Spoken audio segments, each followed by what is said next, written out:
julio de 1917. Al final, mi corazón inmaculado triunfará. Es la promesa que nos hace la Virgen aquí en Fátima.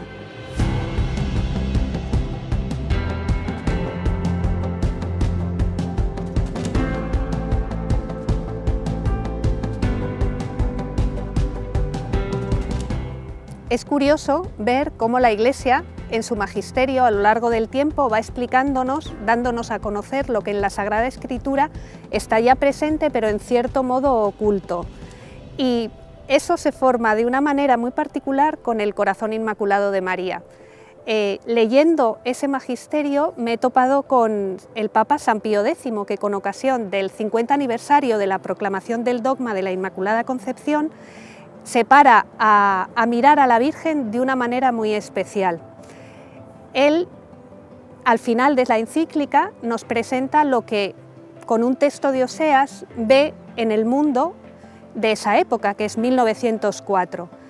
Y el profeta Oseas pone un panorama del mundo lleno de blasfemia, de mentira, de desconocimiento de Dios, de homicidio, de violencia, como un mundo absolutamente sin Dios, que bien puede ser el mundo de nuestros días. Y al lado de ese panorama nos presenta a la Virgen, que surge delante de los ojos de sus hijos como un arco iris, como un signo de la alianza que hace con el hombre, con la promesa de no volver a destruir la presencia del hombre sobre la tierra, aunque el mal la inunde. Y en ese sentido tiene una especial potencia esa imagen, porque la Virgen es poderosa, es la que va a pisar la cabeza de la serpiente, la que va a vencer al mal, la que va a triunfar. Como nos dice aquí en Fátima, al final mi corazón inmaculado triunfará. Dios nos creó para la salvación, para llegar a ser hijos de Dios en el Hijo. Pero el ser humano, recién creado, fracasó en su vocación y inexplicablemente eligió el mal, eligió el pecado, desconfió de su Creador y le otorgó su confianza al enemigo, a la serpiente, que le convenció de que Dios no era el que más le amaba, sino su enemigo.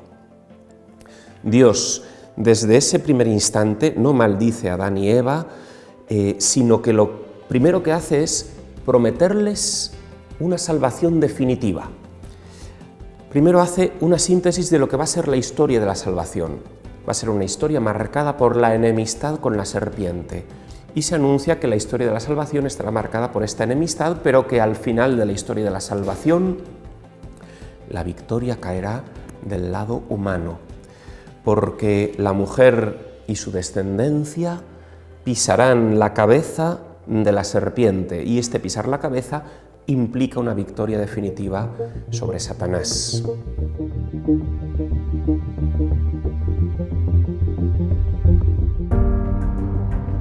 Esta promesa salvífica, que es lo que llamamos el protoevangelio en Génesis 3, 15, 16, aparece prefigurada, atisbada, delineada en distintos pasajes del Antiguo Testamento.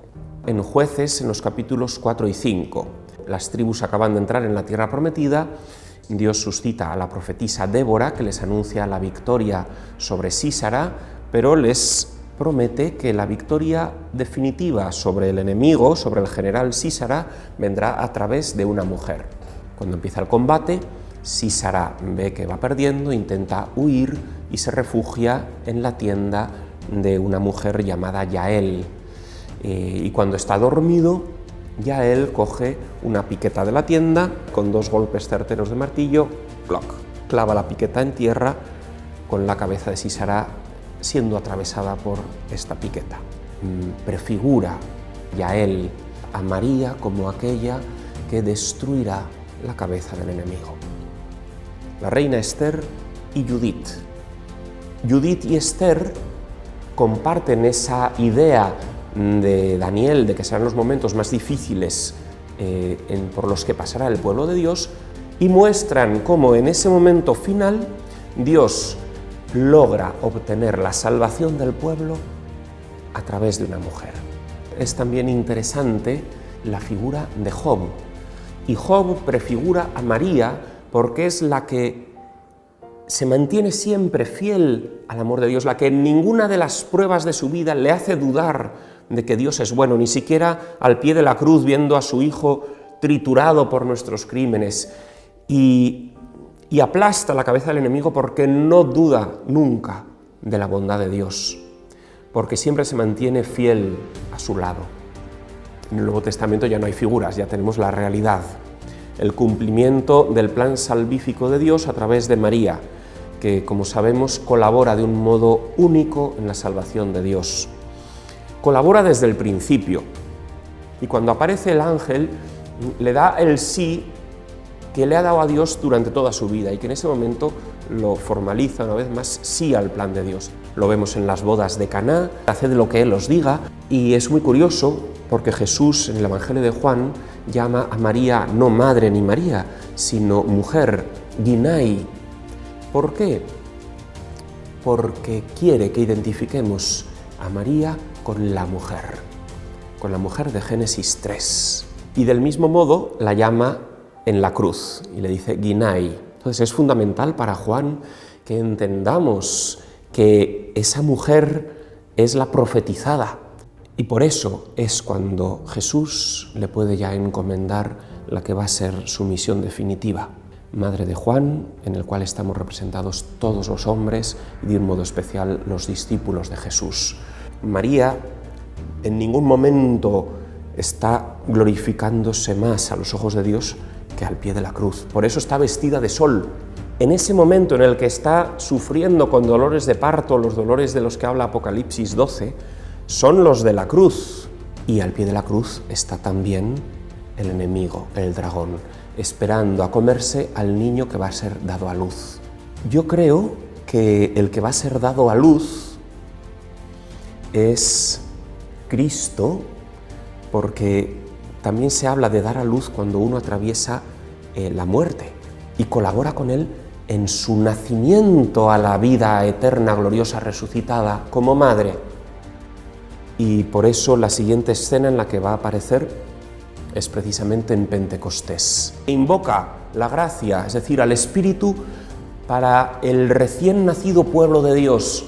Entonces empieza ahí una fase nueva en el plan de salvación de Dios, que es la historia de la Iglesia, en la que los hombres ya pueden ir a la casa del Padre, ir al cielo en alma, pero aquí en la tierra sigue Satanás en esa batalla persiguiendo a los hijos de la mujer que ha dado a luz, que es la Virgen María, a su vez también imagen de la Iglesia, que son los que dan el testimonio de Jesús, dice el Apocalipsis, ¿no? Y estamos en ese tiempo, y no ha dejado de ser la madre de los cristianos en estos 21 siglos, ni dejará de hacerlo hasta que al final, a través de ella, Dios traiga la culminación de su plan salvífico, traiga el triunfo definitivo de su corazón, que no es otra cosa que el triunfo de Jesús.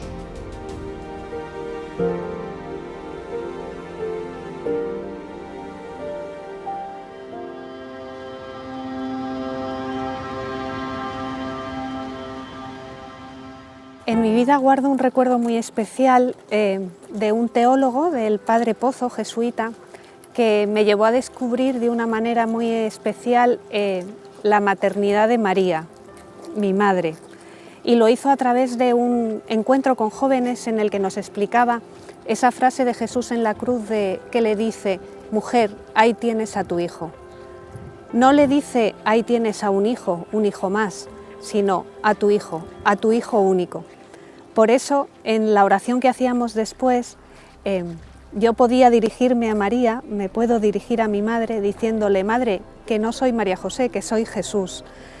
Y eso tiene una fuerza impresionante, porque en realidad María tiene un único hijo, que es Jesús, y es madre de su cuerpo místico. Y en Fátima, aquí, nos explica ella misma de una manera muy particular cómo ejerce esa maternidad.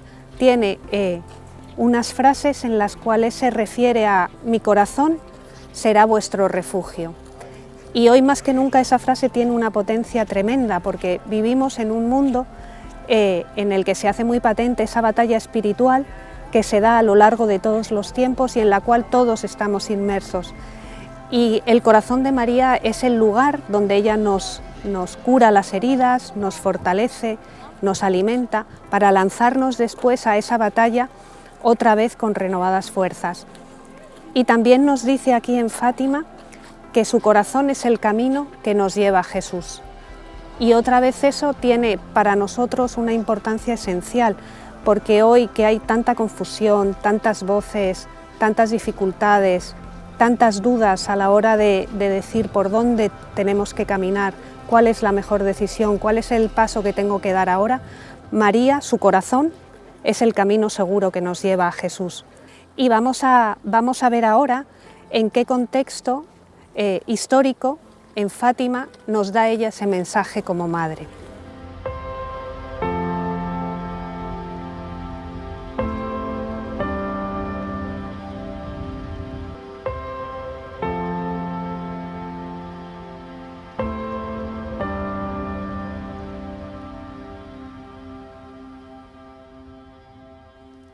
Estamos aquí en Fátima, en un pueblo llamado Baliños, en el lugar donde apareció el ángel que vino a preparar a los pastorcitos para las apariciones de Nuestra Señora.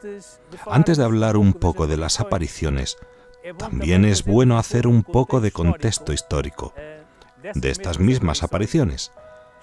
Estábamos en el año 1917.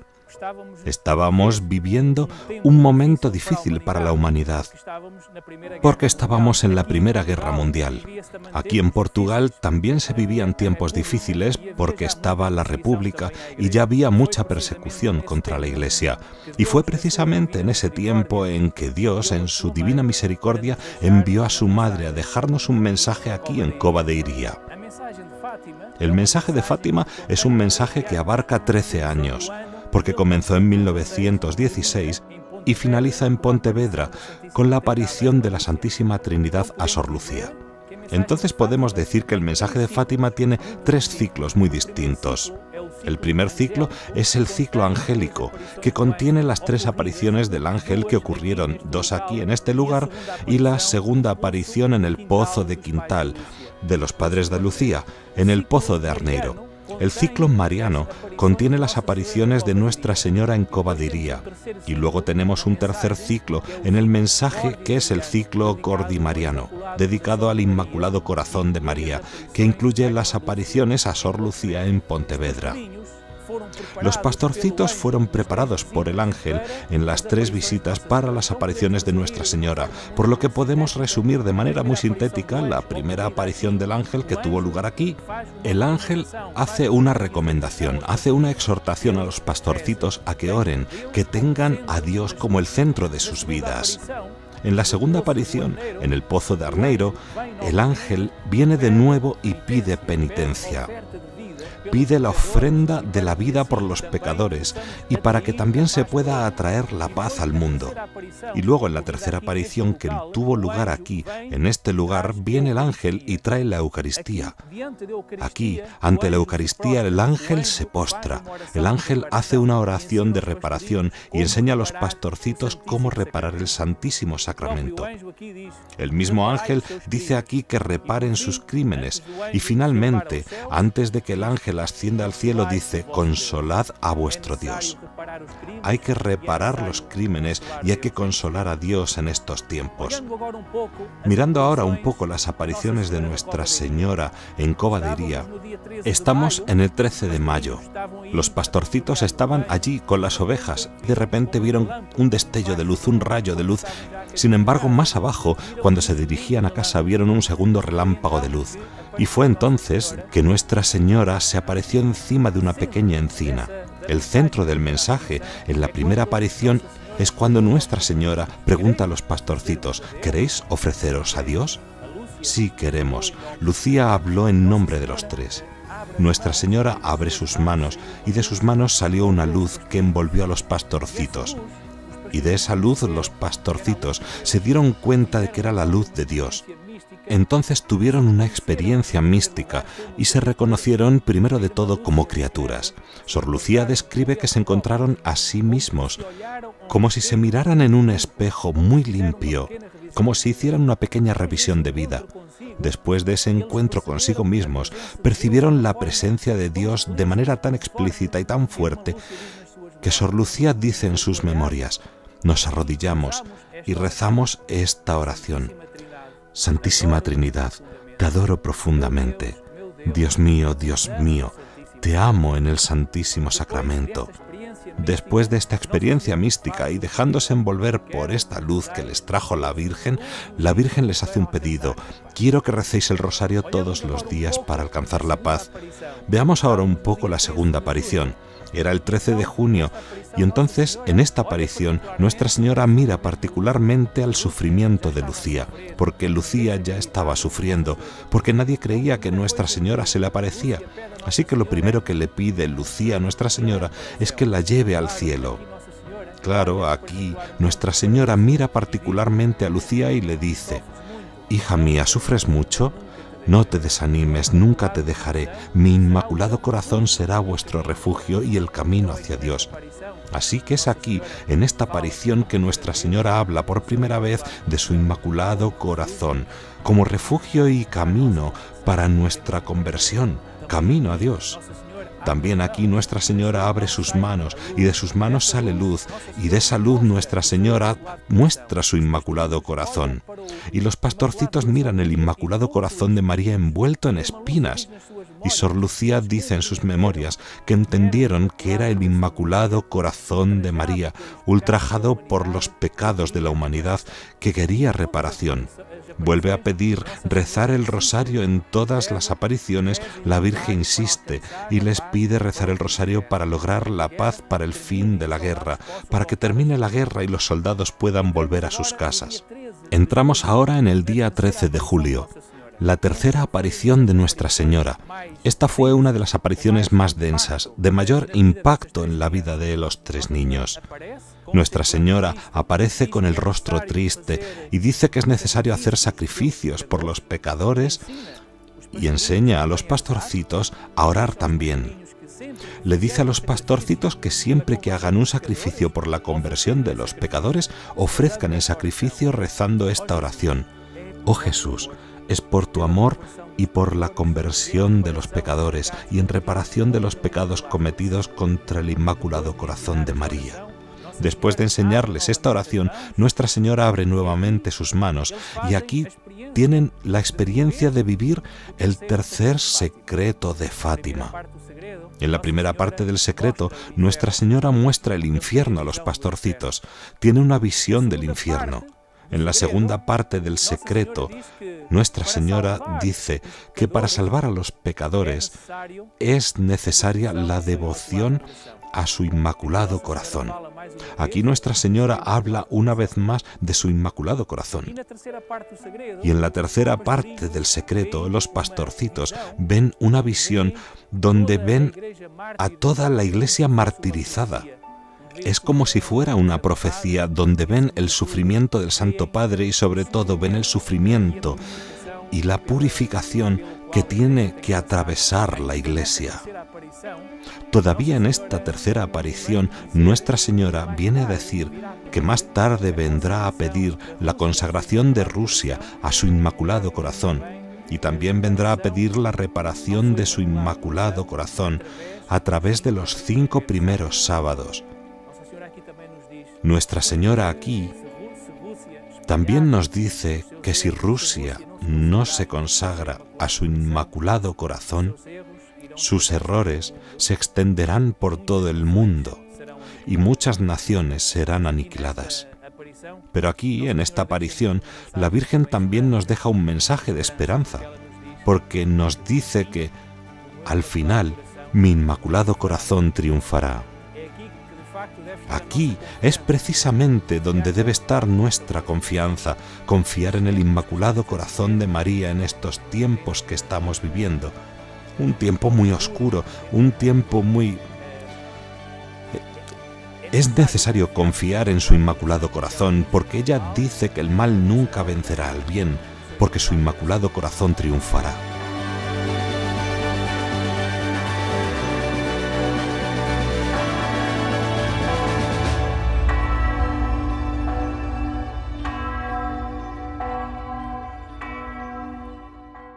Yo soy Jacinta Marto, estamos aquí en Fátima, al hostel, más precisamente detrás de mí está la casa de los papás de Jacinta y Francisco.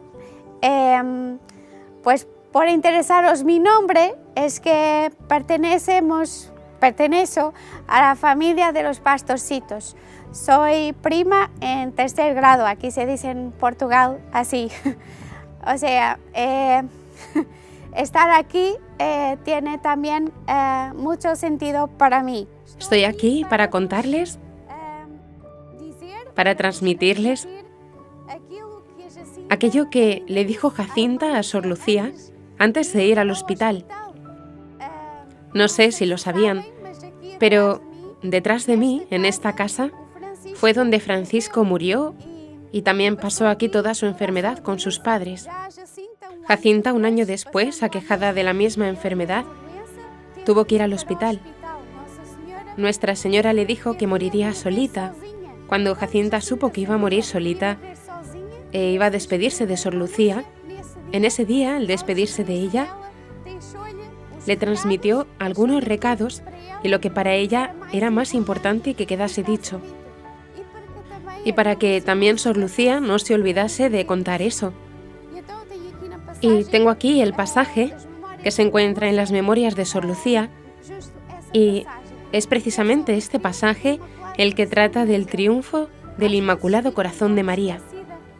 A veces esta parte se olvida un poco, pero Nuestra Señora promete que su triunfo al final está asegurado. Pase todo lo que tenga que pasar en este mundo, esto es lo que debe quedar. Esto es lo más importante. Entonces, como Jacinta sabía que ya no iba a ver más a su prima querida, ella le dijo: ya me falta poco para ir al cielo, y tú te quedas aquí para decir que Dios quiere instaurar en el mundo la devoción al Inmaculado Corazón de María. Ella se lo dijo para que Lucía no se olvidara del momento exacto en que tendría que decir esto a la gente, porque eso era lo más importante, más incluso que pedirle a la gente que se convirtiera, más que pedirle que rezara el rosario todos los días. Era muy importante mantener esta esperanza. Entonces, Jacinta le dijo a Lucía: dile a todas las personas que Dios concede las gracias por medio del Inmaculado Corazón de María, que se las pidan a ella, porque solo a través de ella se llega al corazón de Jesús. Nuestra Señora nunca se destaca, nunca se pone a sí misma en primer lugar. Ella quiere que nos acerquemos al corazón de su Hijo, y por eso sabe que la mejor manera de acercarnos a Jesús, a Dios, es a través del corazón inmaculado de nuestra Madre. También aquí se dice, también está escrito, que pidan la paz al Inmaculado Corazón de María, que Dios se la entregó a ella. En otras palabras, estamos viviendo momentos de guerra. ¿Cuánto nos está costando esto a todos?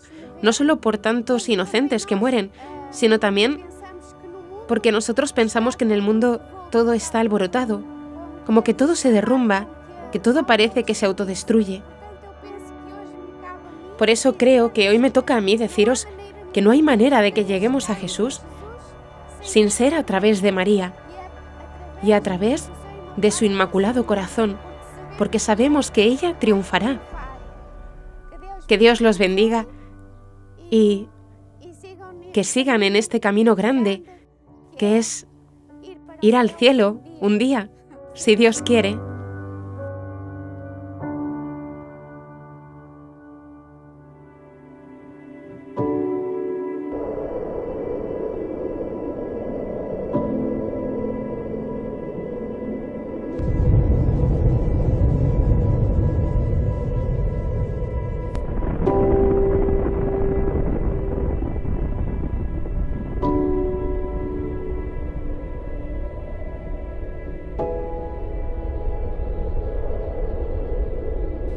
Los errores que hemos visto que se han difundido por todo el mundo y que la propia Virgen María profetizó aquí en Fátima contienen dos errores fundamentales. Uno es que ese paraíso que pretende construir el hombre al margen de Dios se topa con una barrera que no puede superar, que es la de la muerte. Solamente Jesucristo, con su propia muerte y resurrección, ha vencido y ha roto esa barrera. Y por otro lado también nos vende un progreso del hombre dirigiéndose hacia una meta desconocida y en ese caminar se encuentra adormecido por bienes materiales, pero no desarrolla sus capacidades. En cambio, Dios, en su manera de actuar, tanto en la creación como en el plan de salvación, lo que hace es suscitar un desarrollo, es decir, que Él mismo coloca en estado de semilla, en estado germinal, lo que luego tiene que llegar a la madurez. Y así experimentamos lo que es la realidad del reino y la conversión que el propio Jesús nos llama en el Evangelio como una semilla que Dios ha plantado en el hombre y que gracias a la colaboración con su gracia tiene que llegar a desarrollarse y llevar al hombre a su plenitud. Al final, ¿qué es el triunfo del reino? Pues que colaboremos sin poner obstáculos a esa gracia, que eso nos va a llevar a ser lo que estamos llamados a ser, a la plenitud, a la felicidad, a superar todos los obstáculos y a ser eternamente felices. Pensando en el mal que vino a denunciar la Virgen en Fátima y las proporciones que tiene ese mal, sería interesante que narrásemos una visión que la hermana Lucía tuvo y que está registrada en un libro reciente publicado por el Carmelo de Coimbra, en el cual se explica cómo llegó ella a escribir el tercer secreto antes mismo de la fecha que la Virgen le había ordenado hacerlo. Y en esa visión que ella tiene precedente a escribir el tercer secreto, ella ve un ángel que grita 3 veces penitencia, penitencia, penitencia, tiene una lanza en la mano y con su lanza toca el eje de la tierra. La tierra entonces entra en convulsión, vendría lo que sería una especie de purificación de la tierra que ha sido anunciada por muchísimos santos, profetas y por muchísimas apariciones, con la mano poderosa de Dios, el brazo de Dios interviniendo, y ve ciudades que son tragadas, ve cosas muy fuertes. Al final de lo que el ángel grita en alta voz, cuando se establece la paz, dice: en la tierra un solo Dios, un solo pastor, un solo bautismo, y en la eternidad el cielo, ¿no? Entonces, digamos, una intervención divina de tales proporciones que no sabemos cómo será. Las profecías nos hablan con imágenes fuertes, pero ¿por qué? Pues muy simple. Porque nos enfrentamos con lo que San Pío X, por cierto, llamó la herejía total. Es un proceso multisecular, pero unitario. Tiene una mente, que es claramente el propio diablo. Viene desarrollándose a partir del humanismo, cuando la cultura católica es sutilmente cambiada por la cultura pagana, que eso precede después ciertas convulsiones y movimientos que son el luteranismo, el protestantismo, la Revolución Francesa, y el comunismo, señaladamente, que era lo que estaba por explotar cuando la Virgen se aparece en Fátima, pero que ha sido seguido con desdoblamientos, digamos, la proyección del comunismo, de la mentalidad comunista a las modas, al modo de ser, de tratarse, sería la revolución famosa de la Sorbona o la revolución hippie, que lleva todo a una especie de clima donde lo bello se cambia por lo feo, al bien se le llama mal y al mal se le llama bien, y la verdad deja de existir como tal. Entonces se va sumergiendo el mundo en una atmósfera seductora, oscura, negra, atrás del cual se ven unos ojitos siniestros, que todos sabemos de quiénes son, justamente contra el cual se va a erguir la mano poderosa de Dios para hacer con que el mal sea humillado, el demonio sea de nuevo derrotado, no deje de ser lo que siempre es, un fracasado, un infeliz, y brille a los ojos de todos los hombres un poco la grandeza de Dios, que infunda temor, un temor que se ha perdido, pero brille también la misericordia de Dios como nunca antes, y esto será a través de la Santísima Virgen María, claramente, de la devoción al Sagrado Corazón de Jesús. Y bueno, de una manifestación de la misma misericordia del Padre Eterno como nunca antes hubo en la historia.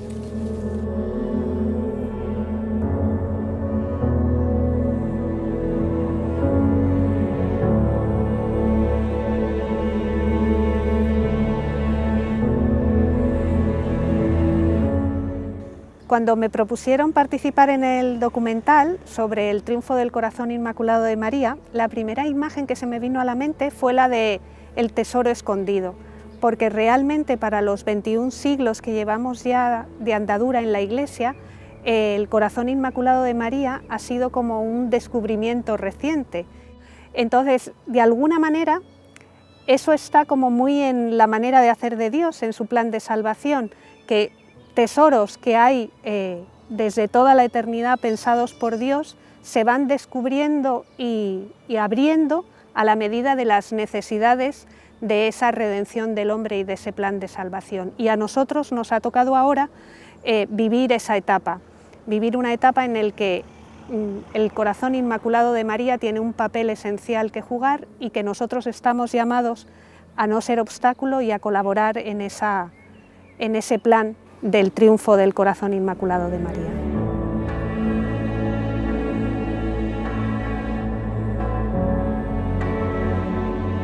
¿Qué será o en qué consistirá el triunfo del Inmaculado Corazón de María o lo que se llama siempre el Reino de María? Pues San Luis María Griñón de Montfort explicita el Tratado de la Verdadera Devoción y en la oración abrazada de San Luis María. Y en esa oración abrazada explicita en qué consistiría el triunfo del Inmaculado Corazón de María o el Reino de María.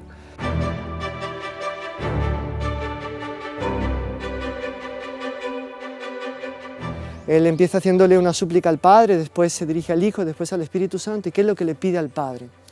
Él, antes de todo, se da cuenta de que hay fuego en la casa de Dios, de que la abominación de la desolación está en el lugar santo. Acordémonos que el jansenismo en su época, estamos hablando de los años precedentes a la Revolución Francesa, está infiltrado en toda la camada eclesial, obispos, etcétera, se dejan influenciar gravemente por esa herejía, incluso él es perseguido por ello. Entonces dice que la abominación de la desolación, usando la expresión de los evangelios sinópticos, la expresión del profeta Daniel, está en el lugar santo.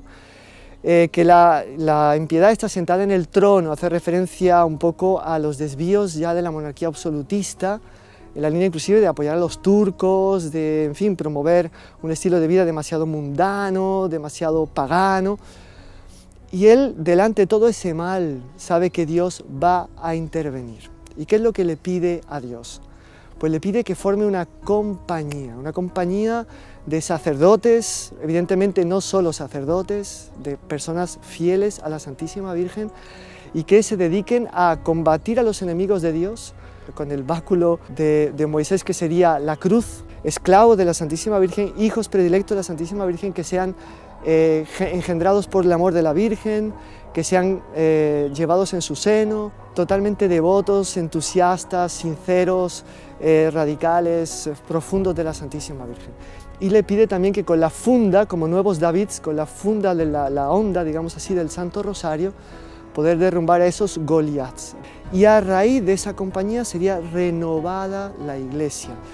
La Iglesia conocería un nuevo periodo de santidad, un periodo de renovada devoción, piedad. Todos los hombres se dejarían guiar por la ley de nuestro Señor Jesucristo y el mal volvería, digamos así, a esos antros de los cuales nunca debía haber salido. Entonces, de este combate que se va a dar a medida que se agudiza el proceso del mal, a medida que irán extremizando su odio al bien, su odio a la belleza, pues al mismo tiempo irán naciendo almas que tendrán que congregarse en determinado momento, sobre todo, principalmente, corazones sacerdotales que serán todos ellos un incendio de amor a partir del cual se esparcirá esa llama divina en las almas y se irá ya naciendo el reino de María pari passu. El bien comenzará a manifestar un auge de santidad, de virtud inédito en la historia. Y esto, cuando Dios, como dice San Luis María, extienda su brazo y muestre todo el poder de su brazo para premiar al bien y para punir al mal y humillarlo, pues la gente se acuerde de que no es el fin del mundo, sino que es el principio del triunfo del Inmaculado Corazón de María.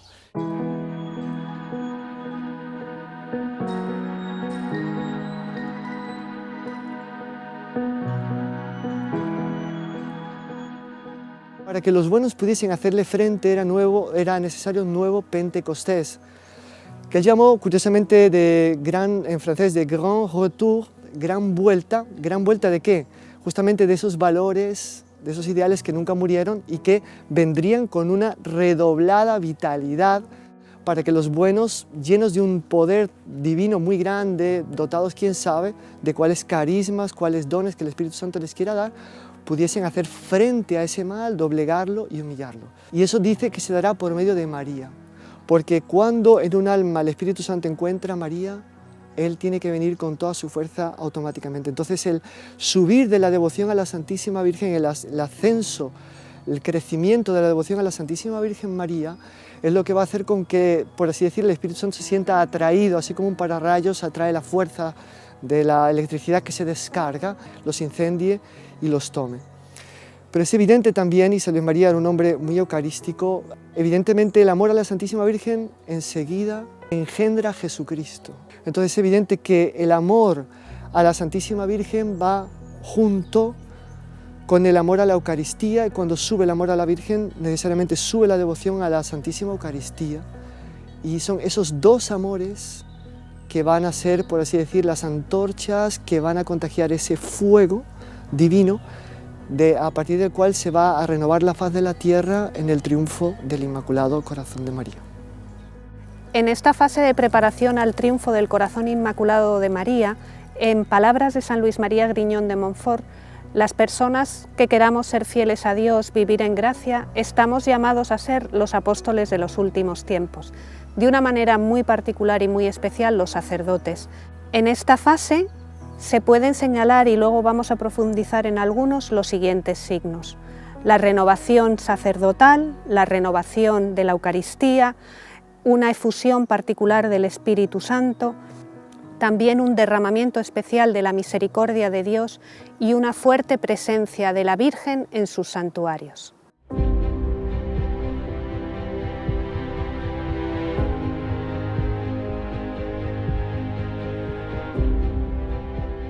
Vamos a hablar sobre la renovación de la Iglesia que va a venir y el papel que tiene que jugar ella, la Virgen Santísima, y la Eucaristía, y la importancia que tiene en la renovación de los sacramentos.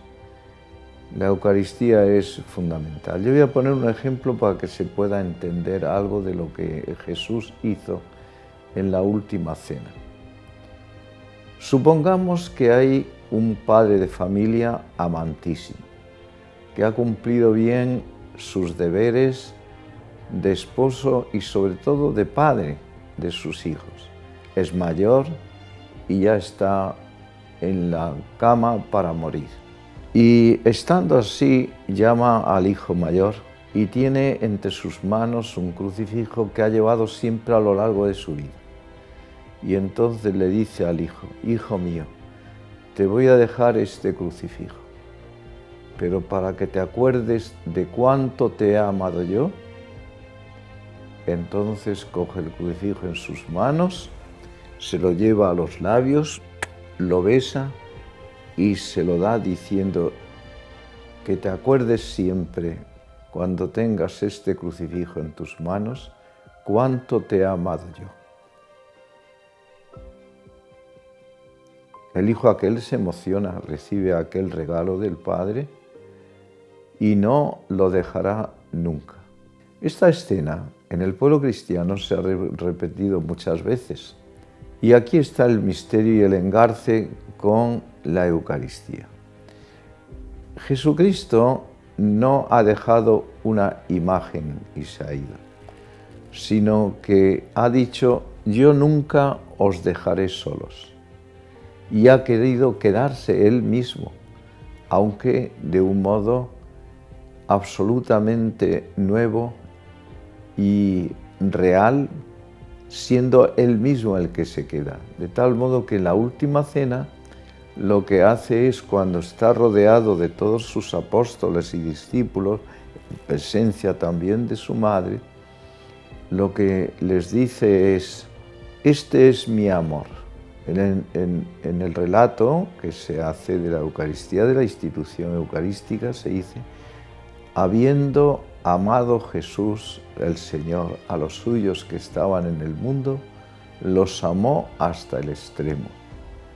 Entonces, en cada Eucaristía, nosotros tenemos que ver el amor de Jesucristo hacia nosotros. Ese beso que el Padre dio al crucifijo para darle el crucifijo al Hijo es un símbolo, pero no es una realidad.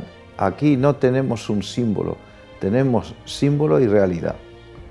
Porque el Señor dijo: esto es mi cuerpo que se entrega por vosotros. Y los constituye además actores, sacerdotes. Haced esto en memoria mía. Y cada vez que nosotros hacemos y celebramos la Eucaristía, recordamos la muerte de Cristo hasta que Él venga. El triunfo definitivo. Entonces Jesucristo, antes de irse, nos dio a nuestra madre. Miró a San Juan y le dijo: hijo, ahí tienes a tu madre, y madre, mujer, ahí tienes a tu hijo. Es la nueva Eva, la nueva mujer que cumple lo que el Señor le da como misión de madre de la Iglesia, y esa función como madre de la Iglesia es indicarnos a su Hijo Divino. Haced lo que Él os diga. El único mandamiento que nos dio la Virgen Santísima. En estos tiempos trascendentales que estamos viviendo, ya de cara al triunfo del Corazón Inmaculado de María, que lo anunció y se lo dijo a Lucía de Fátima en Pontevedra, ¿verdad? La Virgen Santísima realiza también esa función. Y esa función es, como maestra, como madre y como modelo, ir enseñándonos a vivir aquellas cosas que nos van a posibilitar el acceso al cielo y la participación en el triunfo de Jesucristo nuestro Señor.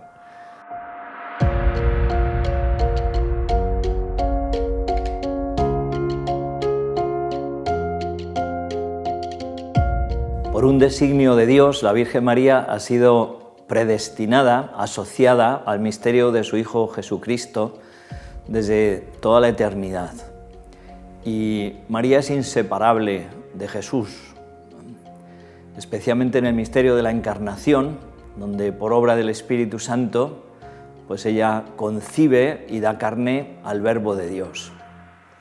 Este misterio de la Encarnación es algo esencial para lo que es el sacerdocio, ¿no? Esa misión y esa unión entre la Madre y el Hijo se prolonga a lo largo de toda su vida y alcanza su consumación pues al pie de la cruz, ¿no? Cristo es consumado como sacerdote en el Calvario y María es consumada también como madre del único sacerdote y recibiendo a San Juan, ¿no?, que acaba de ser ordenado sacerdote, pues al pie de la cruz. Entonces, esta unión, este vínculo estrechísimo entre la Virgen y el sacerdocio es algo esencial en la vida de la Iglesia. No podemos dudar de que en el triunfo del Corazón Inmaculado de María va a coincidir también con una renovación de la vida sacerdotal.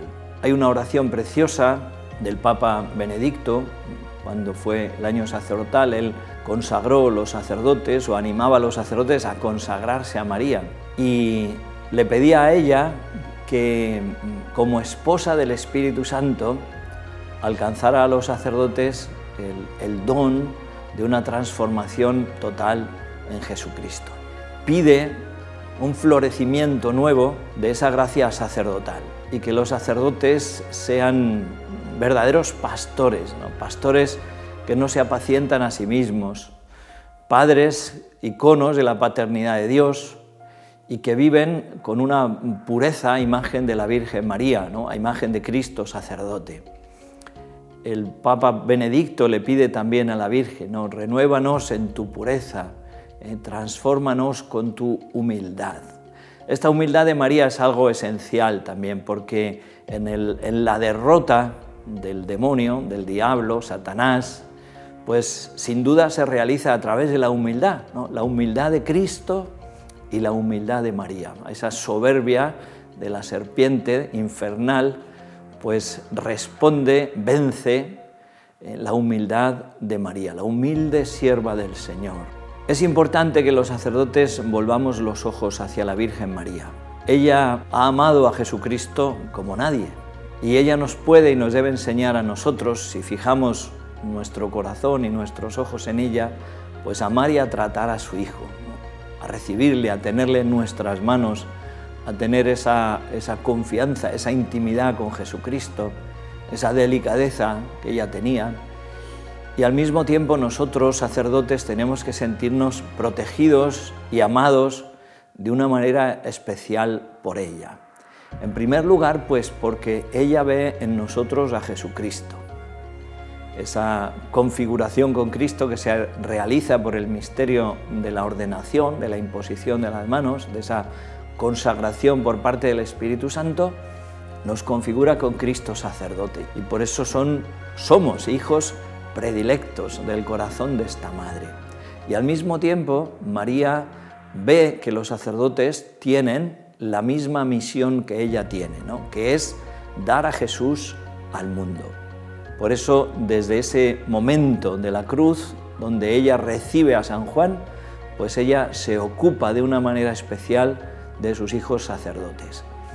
Es algo importantísimo que también nosotros aprendamos a acogerla, como San Juan, ¿no? San Juan la acogió entre sus cosas, en lo más íntimo de su corazón. No solamente era el recibirla físicamente en su casa, sino acogerla en su corazón. Y los sacerdotes debemos aprender a acoger a María, dejarnos enseñar por ella y también vivir en su compañía. Ella vela por sus hijos, acompaña, dice el Concilio Vaticano, a toda la Iglesia hasta el fin de la historia, ¿no? Su misión materna no cesa nunca. Y por eso también cada uno de nosotros, sacerdotes, podemos pedirle a ella que nos sostenga con su cariño, que nos visite continuamente, que nosotros sepamos a través del rosario, de la devoción tierna y fuerte, a esta mujer fuerte que estuvo al pie de la cruz, parecernos a ella y acompañar y servir a nuestros hermanos en ese camino hacia la patria, en ese camino hacia la vida eterna. Podemos pedirle a la Virgen, ¿no?, que ponga en nuestro corazón el amor de Dios que arde en el suyo.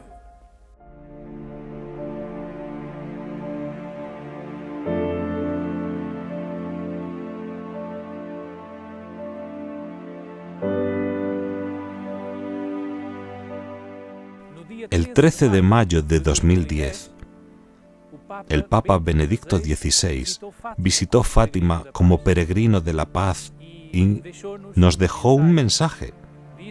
Nos dice que el mensaje de Fátima es un mensaje muy profético, el mensaje más profético de todas las apariciones marianas.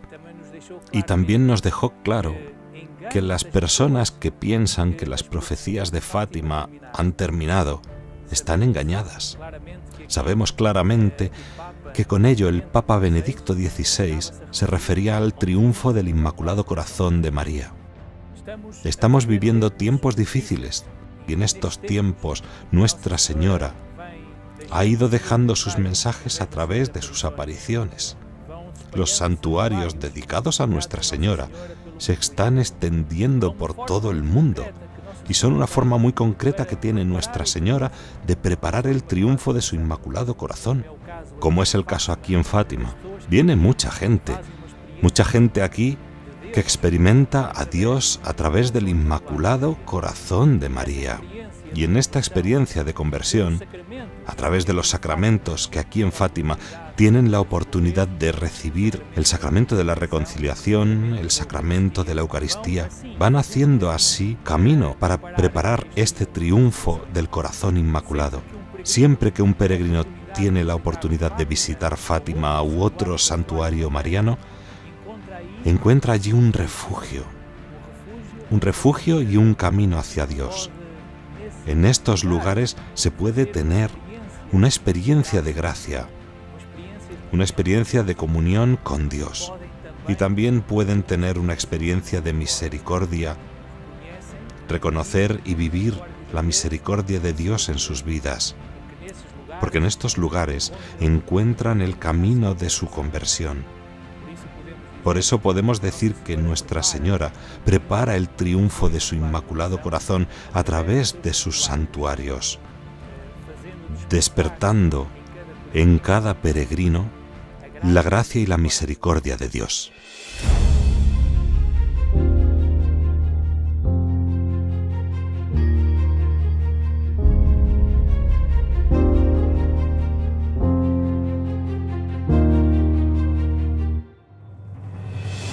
Me gustaría que nos paráramos un momento a pensar, a cambiar nuestro foco de lo que es nuestra vida diaria con nuestras preocupaciones, lo que nos suscita temor, lo que nos puede desesperanzar en algún momento, y lo cambiáramos al foco a la Virgen, ¿no? En estos momentos que nos ha tocado vivir, en esta etapa final, dentro de ese plan de Dios, cómo la Virgen está librando una batalla, porque así lo ha dispuesto Dios, una batalla en lo invisible, esa batalla espiritual en la que todos estamos dentro y todos la estamos librando más consciente o inconscientemente, y que en esa batalla veamos cómo la Virgen va trazando y desarrollando ese plan de Dios.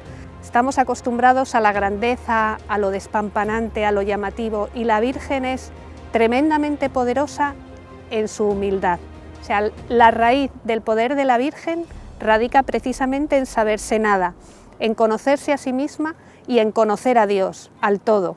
Y por eso no le pone ningún obstáculo y la gracia actúa con total libertad en ella. Por eso ella lidera ese ejército pequeño que está librando esa batalla contra el demonio, que terminará cuando aplaste su cabeza con el poder que Dios le ha otorgado. Ella nos prometió en Fátima que su Inmaculado Corazón triunfaría. Su Inmaculado Corazón en el que ella ha ido guardando todas las palabras de Cristo, y esperamos y pedimos que llegue este triunfo de su Inmaculado Corazón, que sin duda tiene mucho que ver también con su victoria sobre el enemigo en esta batalla, que está en manos de Dios, en manos de la Virgen, y por eso nada tenemos que temer. Por muchas dificultades que vengan, haremos como María, prefigurada en Job, bendeciremos al Señor y no permitiremos que nada nos haga maldecir a Dios. Pues nosotros venceremos unidos a María, alabando al Señor siempre y en todo lugar. Amén. Señala el Concilio Vaticano II que a lo largo de toda la historia humana existe una dura batalla entre el poder de las tinieblas y Dios, ¿verdad? Y esa batalla, dice, durará hasta el final. Pues al final mi corazón inmaculado triunfará. Que nosotros sepamos unirnos a ella, ¿no? Que sepamos vivir en la esperanza y que en medio de todas las dificultades de este mundo tengamos la certeza del cumplimiento de esa promesa, ¿no? Mi corazón inmaculado triunfará. Y mientras llega ese momento, que sus palabras a Sor Lucía sean también para nosotros un descanso. No temas, yo nunca te dejaré. Mi corazón inmaculado será tu refugio y el camino que te conducirá a Dios. Los fieles en estos tiempos deben compartir, tener el mismo estado de espíritu que tuvo la Santísima Virgen a los pies de la cruz. Deben tener la certeza absoluta de que si la Iglesia aparece llagada, como dice San Luis María, debilitada y humillada por los pecados de sus hijos, en el fondo de los ojos, por así decir, de la Iglesia brilla la misma luz de siempre, y a partir de esa luz, ella misma como que resucitará sin jamás haber muerto, porque es inmortal. O sea, saldrá de ese sepulcro donde han querido enterrarla viva y se manifestará con un esplendor, con una luz como nunca. Entonces, por tanto, para nosotros, ¿qué queda? Pues queda ante todo una fe intrépida como la de la Santísima Virgen, una certeza absoluta de que para Dios nada es imposible, de que las potencias del mal, el pecado, parezca dominarlo todo, su poder es efímero, es débil y que el brazo de Dios es fuerte. Y con una confianza total en la Santísima Virgen María podemos decir: de 1000 soldados no teme la espada quien pugna a la sombra de la Inmaculada. El triunfo es de Jesucristo. Y nosotros, los cristianos, estamos en el carro de los triunfadores. Los otros no triunfarán. Yo no me voy a alegrar con el mal ajeno porque no puedo de ninguna manera, pero sí puedo decir, vosotros los que estáis ahí, acercaros al Señor, acercaros a la Virgen, porque el triunfo está en ese campo, no en el que vosotros seguís. Vosotros creéis que vais a triunfar y no vivís sino un sinsentido. La Virgen sí da el pleno sentido a la humanidad. Ella es la perfecta, dice en la Mense Mayo Pablo VI. María antecede con su luz al pueblo peregrinante como signo de esperanza y de consuelo. Ella es nuestra esperanza, ella es nuestro consuelo y la Eucaristía es nuestra fortaleza. Levantaos, alzad la cabeza, se acerca vuestra liberación. En ese levantar la mirada al cielo, ¿qué nos encontramos? Pues a la Virgen, ¿no? Esa mujer vestida de sol, con la luna bajo los pies y que pisa la cabeza de la serpiente. Vestida de sol porque nos trae a Jesús, el sol de justicia, en su segunda venida en gloria, lo mismo que lo trajo en Belén, ¿no? En su primera venida.